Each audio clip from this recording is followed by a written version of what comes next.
अस्सलामुअलैकुम। कश्मीर यूनिवर्सिटी के जितने भी स्टूडेंट्स यहाँ पे हैं जिनकी सिलेक्शन नहीं हुई है हाल ही में पीजी के लिए, मैं आपको बता दूं कि वेटिंग लिस्ट के बारे में आपको बता देता हूँ कि जो स्टूडेंट्स है, अगर आपकी सिलेक्शन नहीं हुई है तो आपको कितना परसेंट चांस है कि आपकी जो है सिलेक्शन अब हो जाएगी। तो आपको कैसे पता चलेगा, कितना कट ऑफ होगा, ठीक है, सब बताऊंगा। देखो, सबसे पहली बात मैं आपको बता दूं, पहले ही सिलेक्शन लिस्ट आ गई।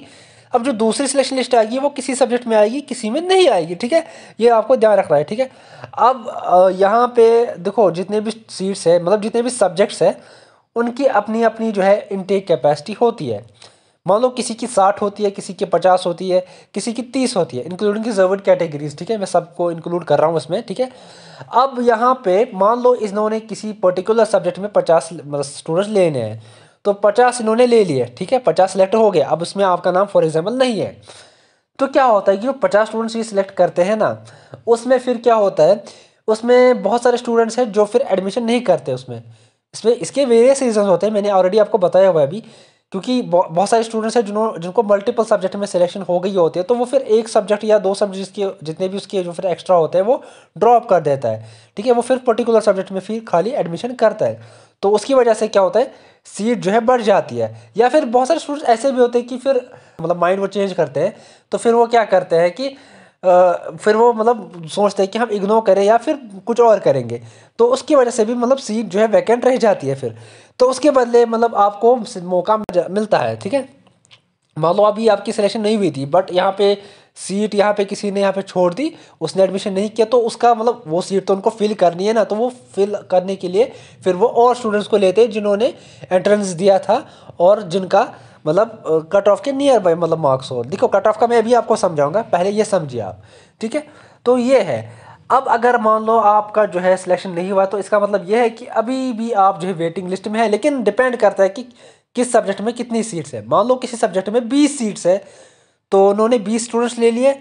तो जितने कम स्टूडेंट्स हैं तो उतना कम चांस है कि मतलब आपको जो है मौका मिले, क्योंकि जितने कम स्टूडेंट्स हैं उतने कम चांस है कि मतलब स्टूडेंट जो है वो सीट वहाँ पे वैकेंट हो जाए।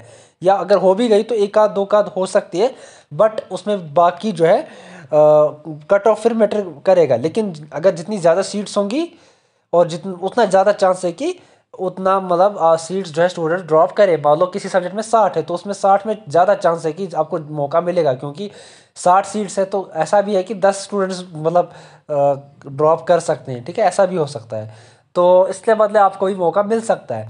बट यहाँ पे कट ऑफ क्या है, देखो ऐसा है कि कट ऑफ आपको कम से कम इतना तो होना चाहिए कि आप फिर उसमें आ जाए। मान लो कट ऑफ 24 हो गया है, तो अगर का 24 के आसपास भी अगर आपका है 23, 22, 21, तो डेफिनेटली आपका हो सकता है। मैंने पिछली साल का जो है एक सब्जेक्ट का देखा था, I don't remember that subject, but एक स्टूडेंट था जिनकी मतलब 12 या 11 थे, तो उनका हो गया था तो वैकेंट सीट्स में। बट तो वैकेंट सीट्स, अब यहाँ पे एक और सवाल उठता है ना, अगर आपका वैकेंट सीट में अगर आपको एडमिशन लेना है तो वो कैसे। देखो, वो 15 और 16 अगस्त जो है आपको ऑनलाइन आप KU की वेबसाइट पे कर सकते हो अप्लाई उसके लिए, ठीक है, काउंसलिंग एडमिशन, ठीक है।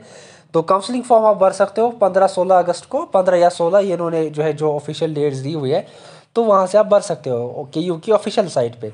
बट इसमें इतना है कि आपको इतना यहाँ पे ध्यान रखना है कि ये जो है लक पर डिपेंड करता है, क्योंकि कभी कभी ऐसा भी हो सकता है कि सारे स्टूडेंट भी मतलब जिनका भी सिलेक्शन हो गया वो सारे भी भर सकते हैं। लेकिन मोस्टली ऐसा होता है कि मतलब 60 स्टूडेंट सेलेक्ट हो गए, 60 में से 40 में एडमिशन किया, 50 ने एडमिशन किया, बाकी 10 ने नहीं किया, ठीक है। फिर जो 10 होती हैं सीट्स जो बढ़ जाती है, तो वो उनको नेक्स्ट को फिर पास ऑन किया जाता है, ठीक है। बाकी इसमें कुछ और नहीं है, ये ज़्यादा कॉम्प्लिकेटेड नहीं है, इतना ईजी है। तो अगर आपको कोई और डाउट है मुझे बता दीजिएगा। देखो, एक और चीज़ जो मैं अपनी वेबसाइट पे आपको फ्री स्टडी मटेरियल और प्रीवियस ईयर पेपर्स प्रोवाइड करता हूँ, ठीक है, वो अपडेट हो रहे हैं। तो आपको इसमें और भी चीज़ें देखने को मिलेंगी, और भी प्रीवियस ईयर पेपर्स आपको देखने को मिलेंगे और नोट्स देखने को मिलेंगे जो अभी मिसिंग थे, ठीक है। तो बाकी इस वीडियो में इतना ही। अल्लाह हाफिज़ स्टूडेंट्स, टेक केयर।